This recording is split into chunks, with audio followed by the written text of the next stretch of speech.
বিসমিল্লাহির রহমানির রহিম। আসসালামু আলাইকুম। কেমন আছেন সবাই? আশা করছি আল্লাহর রহমতে সবাই ভালো আছেন, সুস্থ আছেন। আলহামদুলিল্লাহ আমরাও ভালো আছি। আজকে আমি টেবিলের যে ওয়ালগুলো আছে সেখানে একটু ডেকোরেশন করব। লতা পাতা দিয়ে একটু সুন্দর করে ডেকোরেশন করব। আশা করছি ভালো লাগবে। যদি ভালো লাগে, কোনো প্রকার একটু ভালো লাগে, তাহলে একটা লাইক দিয়ে দেখবেন। আশা করছি প্রিয় আপুরা আর আমার অনুরোধটা রাখবেন। আসলে লাইক খুবই কম হয়, লাইক দিতেই চায় না। হয়তো আমার আপুরা ভুলে যায়, হয়তো শুধু কমেন্ট করে হয়তো বের হয়ে যায়। বুঝি না কেন এমনটা করে। তবে ভালোবাসা থেকে দেখলে অবশ্যই লাইক দিত। তাই যেসব আপুরা অনেকগুলো কমেন্ট করেন এবং লাইক দিতে ভুলে যান, প্লিজ আপু একটা লাইক দিবেন, যাতে করে আপনার লাইকের কারণে আপনার মতো আরও কয়েকজনের কাছে আমার এই ভিডিওটি পৌঁছে যাবে।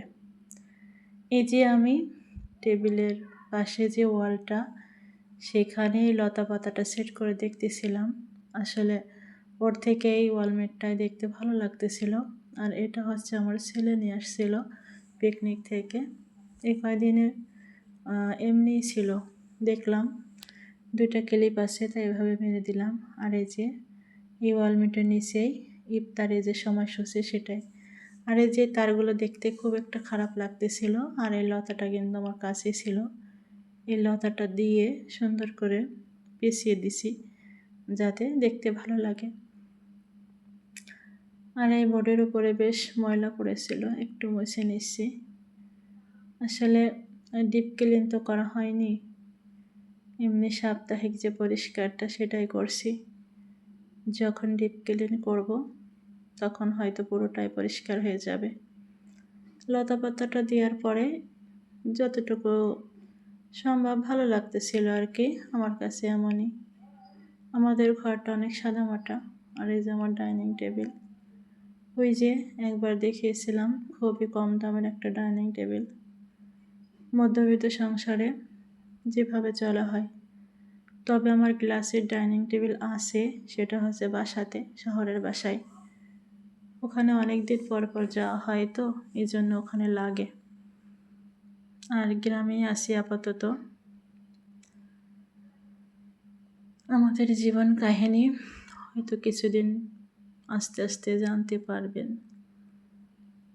ভাঙা গড়া সংসার, একবার ভাঙা একবার গড়া, এভাবেই মানুষের জীবন। সুখ দুঃখ নিয়ে মানুষের বসবাস। ডাইনিং টেবিলটাকে গুছিয়ে একটু ঝাড়ু দিয়ে নিচ্ছি।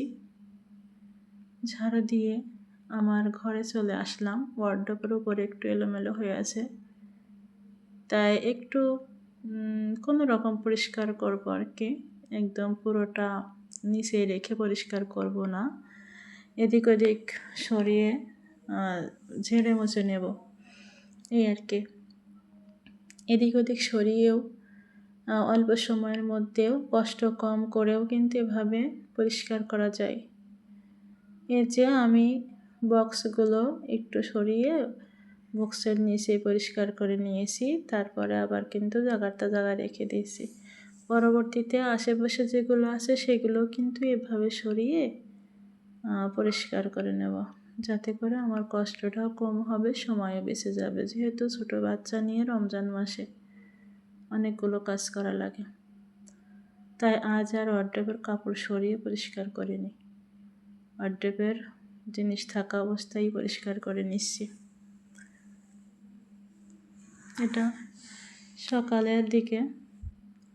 আর যে এই যে আর একটা ঝুড়ি ছিল, যে প্রকারের ছোট ছোট জিনিস এই ঝুড়ির ভিতরে রেখে দিয়েছি, যাতে ওয়ার্ডরোবের ওপরে ছাড়ানো ছিটানো না থাকে। এই ঝুড়িগুলো বেশ দেখতে, তাই না? এ পর্যন্ত কে বা কারা আছেন জানি না। যারা আছেন প্লিজ একটা লাইক দিবেন। লাইক দিতে ভুলে যদি যান তাহলে একটা লাইক দিবেন। আর যদি কোনো নতুন আপু দেখে থাকেন, প্লিজ আপু একটা লাইক দিয়ে ভিডিওটি কন্টিনিউ দেখবেন এবং সাবস্ক্রাইব করে পাশে থাকা বেল বাটনে অল অপশনে ক্লিক করে দিবেন, যাতে করে আমার ভিডিওটি আপনার নোটিফিকেশন পৌঁছে যায়, আপনি সময় সুযোগ নিয়ে দেখতে পারেন। আর এই যে আমি ওয়ার্ড্রোবের উপরে আস্তে আস্তে করে একটু গুছিয়ে রাখতেছি। ভাঙা গড়া সংসার বললাম কেন, এই সংসারে একদম জিরো ছিল, অনেক ঝাড় ঝামেলা ছিল প্রথম দিকে। আমার হাজব্যান্ড সবার ছোট, এজন্য তার নিজস্ব কোনো ছিল না, 2 ভাই একসাথে ছিল,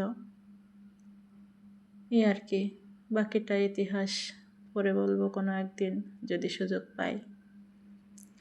সেই জিরো থেকে আমার হাজব্যান্ড এখন হিরো। আল্লাহর রহমত, মানুষের দোয়া, তার মা বাবার দোয়া এবং আল্লাহর অশেষ রহমতে হাজব্যান্ডটার সফলতা। সে ভালো একটা চাকরিও করে, চাকরি মানে নিজেরই আর কি। এটাই হচ্ছে আল্লাহর ইশারা। আর এই যে আমি গেস্ট রুমে চলে আসলাম। এই রুমটাতে কয়েকদিন হলো বিছানা চাদর পাল্টানো হয়নি, এখানে কেউ থাকা হয় না, তাই আজকে একটু বেডশিটটা পাল্টে নিচ্ছে। এই যে এই বেডশিটটা অনেক আগের, একটু রং ডিসকালার হয়ে গেছে, তারপরেও অনেক আরামদায়ক, খুবই ভালো লাগে বেডশিটটা, এই জন্য এখনও পাল্টায়নি। এ পর্যন্ত যারা আছেন তাদেরকে অসংখ্য ধন্যবাদ, যারা পুরো ভিডিওটা দেখছেন এবং সাবস্ক্রাইব করে নিয়েছেন। সবাইকে অগ্রিম আরও একটা ভিডিও দেখার জন্য অনুরোধ জানিয়ে এখানে শেষ করছি। সবাই ভালো থাকবেন, সুস্থ থাকবেন। আল্লাহ হাফেজ। আসসালামু আলাইকুম।